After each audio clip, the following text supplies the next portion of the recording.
The midday sun beat down mercilessly on the dusty paths of Ariaria Market in Aba, turning the air into a thick soup of heat, engine smoke, and the sharp cries of traders hawking their wares. Bodies pressed together in an endless dance of survival, feet kicking up red earth that clung to everything. And there, slumped against a pile of empty sacks behind a provision stall, sat a young girl no one noticed anymore, Chiamaka. Barely 16, her once bright eyes dulled by hunger, her body thin as a reed from years on the streets. Then, without warning, a low, thunderous rumble cut through the chaos, the growl of powerful engines. A convoy of gleaming black SUVs sliced through the crowd like a knife. Traders scattered, hearts stopped, and in that frozen moment, as a tall, regal man in flowing white agbada stepped out, something unimaginable began to unfold. In the bustling heart of Abia State, where the famous Ariaria International Market never truly slept, life moved to the rhythm of buying and selling, of hope and hustle. It was a place where dreams were stitched together with thread from the cloth section, where shoes were made by hand and sold to feet across the world, where the smell of frying akada mixed with the sharp bite of machine oil. And in this whirlwind of commerce lived a woman named Ngozi. Ngozi was 35 years old, a widow whose smile hid 1,000 unspoken sorrows. 5 years earlier, her husband, Emeka, a kind, hard-working driver, had left home one morning for a trip to Port Harcourt and never returned. The news came later: a ghastly accident on the expressway. A tanker lost control. Emeka's bus was crushed. No survivors. Overnight, Ngozi became mother, father, provider, and mourner all at once. Creditors knocked on her door, relatives scattered. She was left with 2 young children, Ifunanya, a bright-eyed girl of 10, and Chukwebuka, her mischievous 8-year-old son, plus a mountain of debt and a leaking zinc roof over their heads in a small face-me-I-face-you compound in Osisioma. Every dawn, before the cock crowed twice, Ngozi would rise.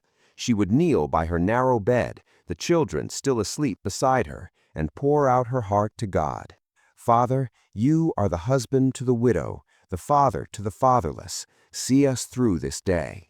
Then she would tie her wrapper tight, carry her basket of tomatoes, peppers, onions, and bitterleaf, and trek to Ariaria Market. There, under a small umbrella that barely shaded her from the sun, she arranged her goods on a wooden table borrowed from a neighbor. "Fine tomato, fresh pepper, come buy-o," she would call, her voice strong despite the ache in her chest. Some days were good. Customers came, prices were fair, and she made enough to buy rice and stockfish for soup. Other days, rain poured and ruined half her stock, or big traders undercut her prices, leaving her with barely enough for transport home. Yet, through it all, Ngozi held on to her faith. She tithed what little she had at church. She helped neighbors when she could. And most importantly, she taught her children the value of kindness. "My children, no matter how little we have, there is always someone who has less. Never close your hand to them. God sees." It was this heart of gold that led Ngozi to notice him, the old man everyone else ignored. He appeared one rainy afternoon the year before, huddled under a torn piece of tarpaulin behind the second-hand clothing section. His clothes were little more than rags, patched so many times they looked like a quilt of suffering. His beard was long and white, matted with dirt. His eyes, oh, those eyes, were deep pools of sorrow, distant and unfocused. Traders walked past him without a second glance. "That mad old beggar, he will scare away customers. Better to chase him." Some threw small coins out of pity. Others shouted at him to move. But when Ngozi saw him that first day, soaked to the bone and shivering, something broke inside her. She saw her late husband in his frailty, the way Emeka used to look when he returned exhausted from long trips. She saw her father, who had died poor and forgotten. Without hesitation, she unwrapped her lunch, eba and okra soup she had carefully packed that morning, and placed it in his trembling hands. "Papa, Manage this one. God will provide for me and my children." The old man looked up slowly, surprise flickering in his cloudy eyes. His lips moved. "Dalu nuam." "Thank you, my child." Then he ate slowly, carefully, as though it might vanish. The next day, Ngozi looked for him. He was there again, in the same corner. She gave him half her beans and plantain. The day after, a portion of rice. It became a quiet ritual. Every market day, no matter how tight money was, Ngozi saved something for Papa. Sometimes she added a small loaf of bread or a sachet of pure water. Her children noticed and asked questions. "Mama, why do you always give away our food?" Ifunanya asked one evening. Ngozi pulled them close. "Because one day, when we were hungry, someone might give to us. And because Jesus said, 'Whatever you do to the least of these, you do to me.' Kindness is never wasted, my children. It always comes back home." Months rolled by. Papa rarely spoke more than a quiet "Dalu," but his eyes began to follow Ngozi with something like gratitude. Traders gossiped. "That Ngozi is too soft-hearted, feeding that useless old man. He will never repay her." Some laughed behind her back. Others warned her he might be dangerous. But Ngozi paid them no mind. In giving to Papa, she felt a little less alone in her own grief.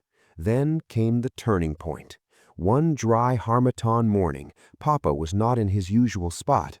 Ngozi's heart tightened with worry. She searched the alleys, asking around. Finally, she found him collapsed near a gutter behind the shoemaking section, his breathing shallow, his body burning with fever. "Papa," she cried, dropping to her knees. Without thinking twice, she hailed an Okada, paid with the little money she had earned that day, and took him home. Her tiny apartment was cramped, just 2 rooms shared with her children, but Ngozi laid Papa on her own mat. She boiled herbs her mother had taught her about, bathed his forehead with cool water, and prayed over him through the night. Ifunanya and Chukwebuka helped fetch water and fan him with old newspapers. Neighbors shook their heads. "Ngozi has brought trouble into her house, a stranger. He will rob her blind."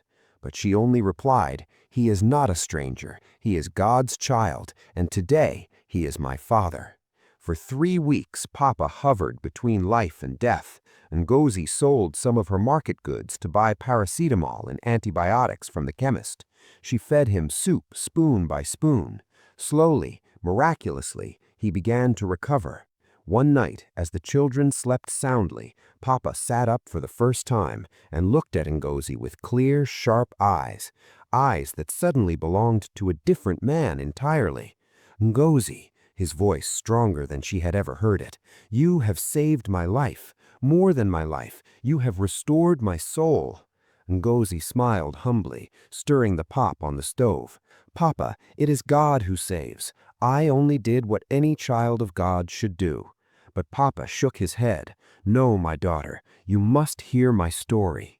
And so, in the quiet of that small room lit only by a kerosene lamp, the old man revealed the truth.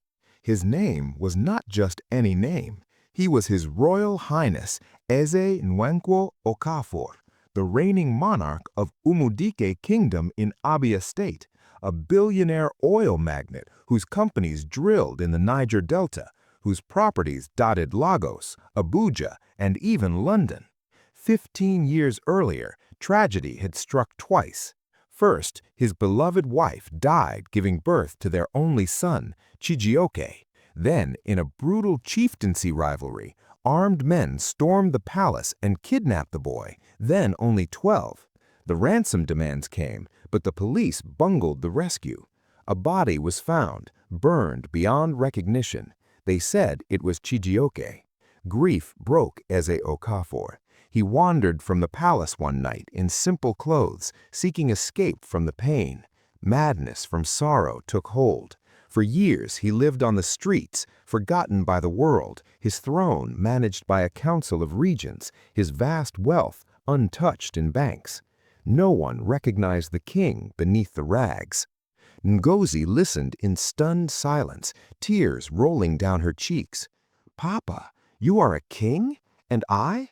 I brought a king into my poor home?" Eze Okafor gripped her hand tightly. "You brought a father back to life. God sent you to find me." The next morning, the compound woke to the sound of powerful engines. A convoy of gleaming SUVs rolled in, palace aides in crisp uniforms stepping out with bowed heads. The entire neighborhood gathered, whispering in disbelief. Eze Okafor emerged from Ngozi's small house, bathed, dressed in royal beads and a flowing white robe, and walked straight to her. In front of hundreds of wide-eyed onlookers, the king did the unthinkable. He bowed low, deeply, reverently, until his crowned head touched the dusty ground at Ngozi's feet. A collective gasp rose from the crowd. A king bowing to a poor market woman? It was beyond comprehension. "My daughter," Eze Okafor declared, his voice carrying across the compound, "you fed me when I was hungry. You clothed me when I was naked. You sheltered me when I had no home. From this day forward, you are my own child, and your children are my grandchildren." The news exploded across Aba, then Abia, then the entire nation. Newspapers carried headlines, "Billionaire King found on streets, saved by widow's kindness." Television stations replayed the footage of the bowing again and again. But the revelations were far from over. As Eze Okafor settled back into his palace, he quietly launched investigations into his son's kidnapping. The trail led to a jealous cousin who had long coveted the throne. And then came the bombshell that shook two families to their core. The boy kidnapped all those years ago, Chijioke, had not died. He escaped his captors, badly injured, and made his way to Aba under a new name. There he became a driver, met a kind young woman selling in the market, and married her. They had two beautiful children. That man was Emeka, Ngozi's late husband. DNA tests confirmed it beyond doubt. Ifunanya and Chukwuebuka were the royal grandchildren, the direct heirs to the Umudike throne. When Ngozi was told, her legs gave way. She collapsed into Eze Okafor's arms, sobbing uncontrollably. "My Emeka was a prince? My children are royalty?" The old king held her as she wept, his own tears falling freely. "You married my son without knowing his birthright. You raised my blood with love when I could not, and then you saved me. God has tied our destinies together with cords that cannot be broken." The miracles multiplied. Eze Okafor brought Ngozi and her children to live in the palace, a sprawling estate of white walls, manicured gardens, and fountains that danced in the sunlight. He built her a grand supermarket in Ariaria Market, then a chain across the southeast. Her children attended the finest schools, excelling in ways that made their grandfather beam with pride.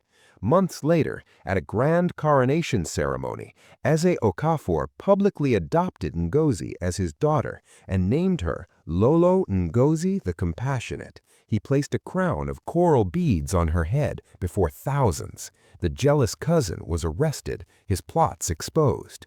1 year passed. Ngozi remarried a gentle palace advisor named Obina, who cherished her and her children. They welcomed a new baby girl named Chioma, God's goodness. 5 years on, Ifunanya graduated as a medical doctor, Chukwuebuka as an engineer. Grandchildren now ran through the palace gardens laughing, and Ngozi founded the Kindness Always Returns Foundation, feeding thousands daily, building orphanages, empowering widows, and teaching the nation no act of kindness is ever too small. Every year, on the anniversary of the day she first fed Papa, the entire kingdom gathered for a feast where the poor ate first, and Ngozi would stand before them, tears in her eyes, and say, "I was once a struggling widow.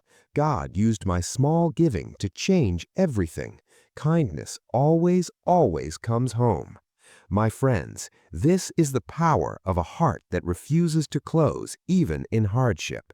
One plate of food, given day after day without expectation, restored a king, reunited a family, and built a legacy of hope that lives on. My dear friends, What is your view about this story? Where are you watching from today? Drop it in the comments below. If this long journey touched your soul, please like, share with your family and friends, and subscribe for more epic stories that remind us kindness always, always comes home. Turn on that bell, and I'll see you in the next one.